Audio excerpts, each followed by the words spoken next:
आप सभी का अपना YouTube चैनल MK एग्ज़ाम में स्वागत है। तो चलिए दोस्तों, आज जो हम लोग सीखेंगे वो क्लास 8 का जो हिंदी है उसके बारे में सीखेंगे। आप लोगों का जो परीक्षा में इम्पॉर्टेंट क्वेश्चंस आने वाला है, उसी प्रकार इस वीडियो में मैंने आपको बताया हूँ। आप लोग अंत तक देखिएगा, आप लोगों को ज़रूर फ़ायदा होगा परीक्षा में। तो चलिए यहाँ पर क्या दिया है देखते हैं। उससे पहले कहना है कि अगर आप लोग नए हैं चैनल पर तो चैनल को सब्सक्राइब कर दीजिएगा, साथ ही साथ बेल के आइकन को भी दबा दीजिएगा और दोस्तों के साथ शेयर भी कर दीजिएगा।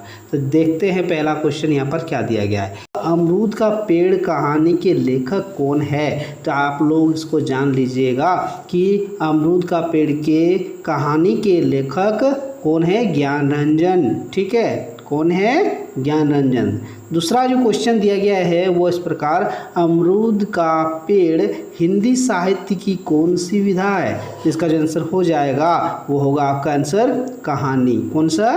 कहानी होगा। उसके बाद नेक्स्ट देख सकते हैं कि लेखक की माँ कहाँ जेल गई थी? इसका जो आंसर हो जाएगा वो होगा अजमेर में। कहाँ पर?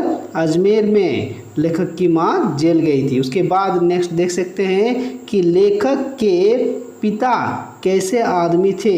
इसका जो आंसर हो जाएगा वो होगा आपका राजनीतिक सामाजिक उदारता वाले। ठीक है, कौन कैसा था? राजनीतिक सामाजिक उदारता वाले। नेक्स्ट आप देख सकते हैं यहाँ पर क्या दिया गया है। अमरूद के पेड़ शीर्षक पाठ में अमरूद के पेड़ को क्यों काटा गया? तो इसका जो आंसर हो जाएगा वो होगा आपका अंधविश्वास के कारण। क्या होगा आंसर? अंधविश्वास के कारण। उसके बाद देख सकते हैं यहाँ पर क्या दिया गया है कि कहाँ के अमरूद प्रसिद्ध है? कहाँ के अमरूद प्रसिद्ध है? इसका जो आंसर हो जाएगा वो होगा आपका इलाहाबाद के अमरूद जो होते हैं वो प्रसिद्ध अमरूद होते हैं। उसके बाद देख सकते हैं यहाँ पर क्या दिया गया है। लघु उत्तरीय प्रश्न जो है वो इस प्रकार है, देख सकते हैं कि लेखक को क्यों लगता है कि इन सब पिछड़े ख्यालों का हमारे घर में गुजर नहीं हो सकेगा? तो इसका जो आंसर हो जाएगा वो इस प्रकार होगा, देख सकते हैं कि लेखक का परिवार पढ़ा लिखा था, वह सामाजिक कुरीतियों मान्यताओं को नहीं मानता था, इसलिए कन्हैयालाल की पत्नी के टिप्पणी पर उसने सोचा कि इस सब पिछड़े ख्यालों का हमारे घर में गुजर नहीं होगा। अर्थात मेरे घर वाले पिछड़े ख्यालों का न मानेंगे न भरोसा करेंगे।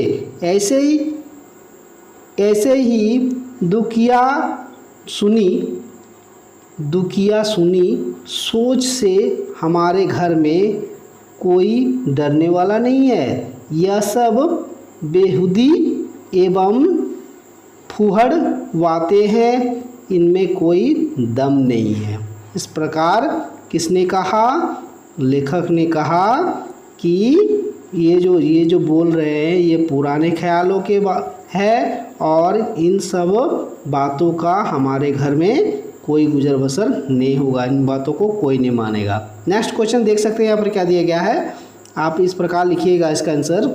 यहाँ पर प्रश्न दिया है, अमरूद के पेड़ की छाया किस प्रकार लेखक को उनके भाई बहनों के साथ जोड़ती है? तो इसका जो आंसर होगा वो इस प्रकार होगा, देख सकते हैं कि अमरूद के पेड़ की छाया में बेत की कुर्सियों पर बैठकर लेखक और उसके 3-4 भाई बहनों ने अपनी उम्र के फ़र्क को भूल दोस्ताना हरकत में बदल दिया। ठीक है, उसके बाद कह रहा है वहाँ बैठकर प्राय नए नए विषयों को कुरेद कर कभी ताप उगरता के वशीभूत होकर भी बातचीत उनके बीच मनोरंजन का अंग होता जा रहा था। अतः अमरूद का पेड़ भाइयों के बीच एकता का भाव फिरो रहा था। लेखक का कहना है कि वे अमरूद के पेड़ के नीचे बेतों के कुर्सी में बैठकर अपने भाई बहन के जो उम्र का फासला है उसको भूलकर अपने दोस्त जैसे व्यवहार करते और नए नए विषयों को कुरेद कर उसके वशीभूत होकर अपने बातचीत करते।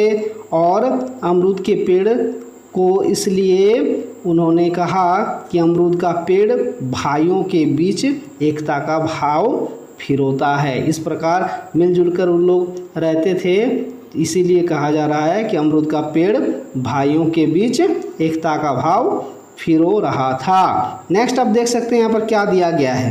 यहाँ पर जो दिया है वो इस प्रकार है कि लेखक अपने घर वापस जाकर उदासी का अनुभव क्यों करते हैं। ठीक है, लेखक इसमें कहा गया है कि लेखक अपने घर वापस जाकर उदासी का अनुभव क्यों करता है। तो इसका जो आंसर होगा वो इस प्रकार होगा, देख सकते हैं कि लेखक अपने घर वापस जाकर उदासी का अनुभव करने लगता है।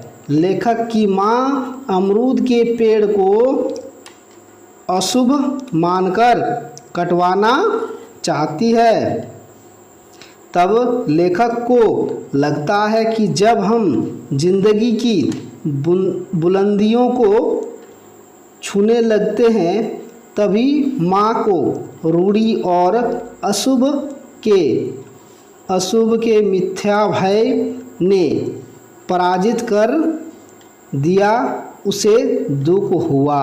ठीक है, इस प्रकार लेखक ने क्या किया, उदासी का अनुभव किया। सूरज पिछवाड़े से पीतल के ऊपर आ रहा है और जहाँ अमरूद का पेड़ था वहाँ धूप का एक चकुत्ता तेजी से बड़ा होता दिख पड़ा। तो इसका जो आंसर हो जाएगा वो इस प्रकार होगा कि इन पंक्तियों का आशय इस कि सूरज अर्थात प्रकाश मृदु के भोग शोभ के रूप में पीपल अर्थात अमरूद के पेड़ पर पड़े रहता था। धूप का चकुत्ता बड़ा हो रहा था अर्थात आने वाले पीढ़ियों इस तरह की दुखनियों सी बातों को तवज्जो देगी ही नहीं। ठीक है, मतलब आपका जो आने वाला पीढ़ी है ये सब बातों पर विश्वास करेगा ही नहीं। तो अगर आप लोगों को ये वीडियो थोड़ा सा भी हेल्पफुल लगे तो चैनल को सब्सक्राइब कर दीजिएगा, साथ ही साथ बेल के आइकन को भी दबा दीजिएगा और अपने दोस्तों के साथ शेयर भी कर दीजिएगा। Thank you.